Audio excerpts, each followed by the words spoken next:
ለጸረ ሙስና ትግሉ ላሳዩ ትጋትና ቁርጠኝነት ብሔራዊ የጸረ ሙስና ሻምፒዮን ለክቡር ጠቅላይ ሚኒስትር ዶክተር አብይ አህመድ በዛሬው ቀን ይህ የንጹህ እጅ ምልክት እውቅና በክብር ተበርክቶላቸዋል። ይሄን ሽልማት እርሳቸውን ወክለው የኢፌዴሪ ምክትል ጠቅላይ ሚኒስትር ክቡር አቶ ተመስገን ጥሩነህ እንዲቀበሉ ነው።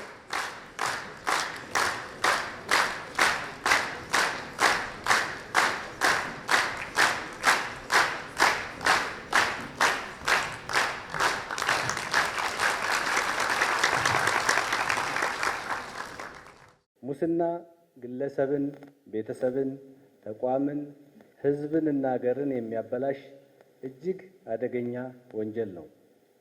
ሙስና ከሌሎች ወንጀሎች የሚከፋውም ከሰብአዊ እስከ ህሊናዊ፣ ከግለሰብ እስከ ማህበረሰብ፣ ከመንደር እስከ ሀገር የሚያጠፋ ወንጀል በመሆኑ ጭምር ነው። ከሀገራዊ ለውጡ ማግስት ብሔራዊ የጸረ ሙስና ኮሚቴ በማቋቋም ጭምር ሀገራዊ ሙስና ወንጀል አዝማሚያን ለመገምገም ስለ ጉዳዩ በቂ ግንዛቤ ለመፍጠር እንዲሁም ዘላቂ የመፍትሄ አቅጣጫዎችን ለማመላከት የሚያስችሉ የንቅናቄ ስራዎችን እያካሄድን ቆይተናል። የምናያቸው ሀገራዊ ለውጦች እየተመዘገቡ ያሉት የመደመር መንግስት መንግስታዊ ሙስናን አምርሮ የሚጠየፍ ስለሆነ ነው። በዚህ አጋጣሚ በዛሬው ዕለት የተበረከተው ለክቡር የኢፌዴሪ ጠቅላይ ሚኒስትራችን በጣም ተገቢ ሽልማት በመሆኑ እሳቸውንም እንኳን ደስ አለዎት፣ እኛም እንኳን ደስ አለን ለማለት እፈልጋለሁ። ክቡራትና ክቡራን፣ መንግስት ሙስናን መከላከል የሚቻለው በሶስት መንገድ መሆኑን ያምናል። የመጀመሪያው ራሱ መንግስት ከመንግስታዊ ሙስና ራሱን ነፃ በማድረግ ነው። በሀገራችን በመንግስትነት ተደራጅቶ የሀገርና የሕዝብን ገንዘብ በመዝረፍ ልማድ ነበረን። የለውጡ መንግስት ይሄንን ሙሉ በሙሉ አስቁሟል። በመንግስትነት ተደራጅቶ የሚሰራ ሙስና የሚፈጸም ወንጀል ኢትዮጵያ ውስጥ የለም ብለን አፋችንን ሞልተን መናገር እንችላለን። መንግስት እንደ መንግስት ወደ ሙስና ባይገባም የመንግስትን ስልጣን በመጠቀም ሙስናን የሚፈጽሙ ግን አሉ።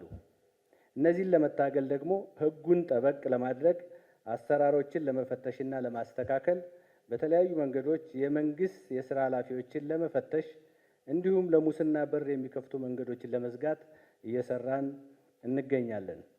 መንግስት የሲቪል ሰርቪስ ሪፎርሙን የጀመረበት እንደ መሶብ አይነት አዳዲስ የአሰራር መንገዶችን የዘረጋበት አንዱ ዓላማም ግልጽነትና ተጠያቂነት በመፍጠር ሙስናን ለመከላከል በማለም ነው። ዜጎች ከአገልግሎት አሰጣጥ ጋር በተያያዘ የሚገጥማቸውን የሙስና ወንጀል ሳይሸማቀቁና ስጋት ሳያድርባቸው ካሉበት የትኛውም ቦታ ሆነው በማስረጃ የተደገፈ የሙስና ወንጀል ጥቆማ እንዲያሳውቁ ዲጂታል የሙስና ወንጀል መቀበያ ስርዓት ዘርግተናል። ይህም ዜጎች በጸረ ሙስና ትግል ከጊዜ ወደ ጊዜ በንቃት እንዲሳተፉ እድል የፈጠረ ነው። ሶስተኛውና ሙስናን ለመከላከል ፍቱን መድኃኒት የትውልድን ስነ ምግባር መገንባትና ለሙስና የማይበገር ዜጋ መፍጠር መሆኑን መንግስት ይገነዘባል። በዚህ ምክንያት ከሚመለከታቸው እሴት ገንቢ ተቋማት ጋር መንግስት በቅርበት እየሰራ ይገኛል። ከአጭር ጊዜም ሆነ ከረዥም ጊዜ አንጻር ሙስናን ለመከላከል መሰረታዊ ጉዳይ ሙስናን የማይሸከሙ ነፃ፣ ገለልተኛና ብቁ ተቋማትን መገንባት ነው። ይህንን ባለፉት የለውጥ ዓመታት ግልጽ ግብ አስቀምጠን በመደመር መንገድ በሪፎርም አካሄድ አጠናክረን እየሰራ እንገኛለን። ለዚህም የግልጽነትና ተጠያቂነት መርሆችን እንዲሁም የዘመናዊነትን ባህል እየተላበሱ የመጡ በብቁ የሪፎርም ሂደቶች የተቃኙ ተቋማት ሕያው ምስክሮች ናቸው። ሙስናን እየተጋፈጡ ይገኛሉ። ሙስናና ብልሹ አሰራር በግለሰቦች ቢፈጠር እንኳን ፈጥነው እያረሙም ይገኛሉ። የታላቁ ህዳሴ ግድባችን መጠናቀቅ ለዚህ አንዱ ትልቅ ማሳያ ነው። የመንግስት እጅ ይጠብቁ የነበሩና ኪሳራ ውስጥ ይገኙ የነበሩ የልማት ድርጅቶቻችን ዛሬ የመንግስትን ዓመታዊ የበጀት ጉድለት በትርፋቸው የሚሞሉ ሆነዋል። በሚከፍሉት ግብርም የፕላቲኒየም የወርቅና የብር ተሸላሚዎች ሆነው ማየታችን መንግስታዊ ሌብነት የመጸየፋችን ማስረጃዎቻችን ናቸው። በዚህ የይቻላል መንፈስ በመስራታችን የጉባ ብስራቶች ፕሮጀክቶችን በብዙ ቢሊየን ዶላር መጀመራችን ማረጋገጫችን ነው። ከተሞቻችን መሰረታዊ የመታደስ እንቅስቃሴ ሲታይ የለውጡ መንግስት የሚያገኘውን ሀብት አገር ለማበልጸግ በጥሩ መስመር ላይ እንደሚገኝ ትልቅ ማረጋገጫዎችም ናቸው። ይህ በመሆኑ ኢትዮጵያ ተመራጭ የኮንፈረንስ ቱሪዝምና ለቱሪዝም የምትመችና የምትጎበኝ ሀገር ሆናለች። በዚህ ተግባር በቁርጠኝነት ለታገላችሁ የሙስና ጠላቶችና የብልጽግና ወዳጆች ሁሉ በኢፌዴሪ መንግስት እና በራሴ ስም ምስጋና ለማቅረብ እፈልጋለሁ። በመጨረሻም ሀሳቤን በሶስት መዎች ለማጠቃለል እፈልጋለሁ። አንደኛው መገንባት ነው። የትውልድ ስነ ምግባር መገንባት።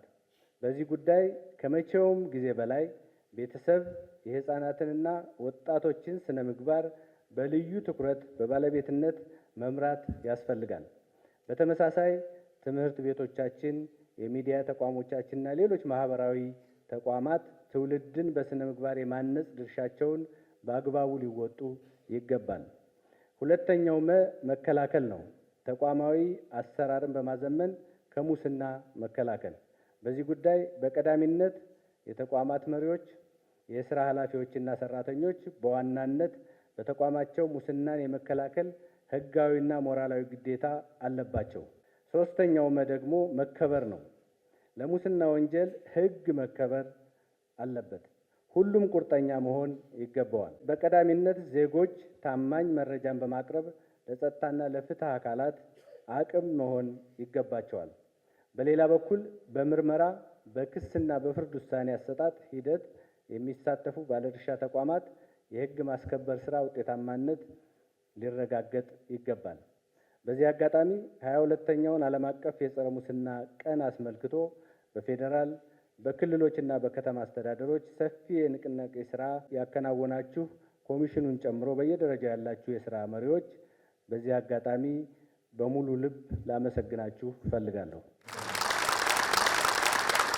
በመጨረሻም ሀገራችንን ለሙሰኞች ሳይሆን ለብልጽግና ተዋናዮች ሁሉ የተመቸች ሆና ለመጪው ትውልድ ለልጆቻችን ያደገች የበለጸገች ኢትዮጵያን እንድናስረክብ ታሪክ ሰሪ ጀግኖቻችን ከምናስብበት የአድዋ ድል መታሰቢያ ሙዚየማችን ጥሪዬን ማቅረብ እፈልጋለሁ። በጣም አመሰግናለሁ።